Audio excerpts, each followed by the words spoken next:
Civil defence mock drill 7th May evening 1600 నుండి 16:30 వరకు, అంటే ఈవినింగ్ 4 PM నుండి 4:30 PM వరకు ఈ మాక్ డ్రిల్ అనేది జరుగుతుంది. సో చాలామందికి లైక్ ఎస్పెషల్లీ హౌస్ హోల్డ్ వాళ్ళకి అసలు దీని గురించి అవేర్నెస్ లేదు. That is the main reason నేను ఈ వీడియో చేస్తున్నాను. సో ఈ వీడియోని కొంచెం షేర్ చేయండి సో దట్ అందరికీ అవేర్నెస్ ఉంటుంది.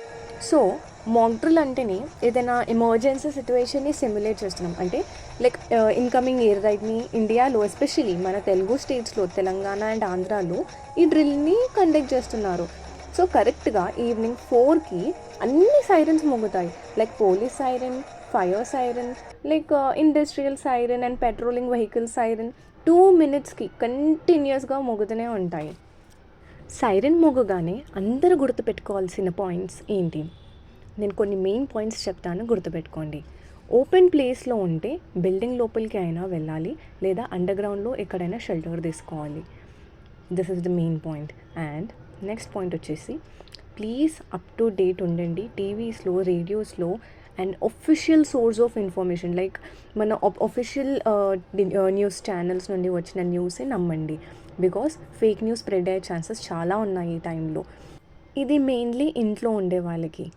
మీరు ఇంట్లో ఉన్నట్టుగా అయితే please gas stove and TV, fridge అలాంటివి ఏమైనా ఉంటే ప్లీజ్ ఒక 2 minutes వరకు ఆఫ్ చేయండి. అండ్ బ్లాక్అవుట్లో మనం తీసుకోవాల్సిన ప్రికాషన్స్ ఏంటి? మీది నుండి శత్రుదేశ విమానాలు ఎయిర్ రైడ్ అవుతుంటాయి. మనం ఇంట్లో ఉన్న లైట్స్ అన్నీ బంద్ చేసి కర్టెన్స్ వేసేసి లైక్ లైట్స్ బయటికి పాస్ అవ్వకుండా చూసుకోవాలి. ఇది ఎందుకు అని మీరు అనుకోవచ్చు. The main reason is in case వాళ్ళకి లైట్స్ కనపడ్డాయి అనుకోండి, వాళ్ళకి అర్థమైపోతుంది అరే ఇక్కడ జనాలు ఉన్నారు అని. సో మనం అన్నీ ఆఫ్ చేసి చీకట్లో ఉండాలి. ఇవన్నీ మన ముందు జాగ్రత్తకి మాత్రమే. హోప్ మీరందరూ ఇది ఫాలో అవుతారు. జై హింద్.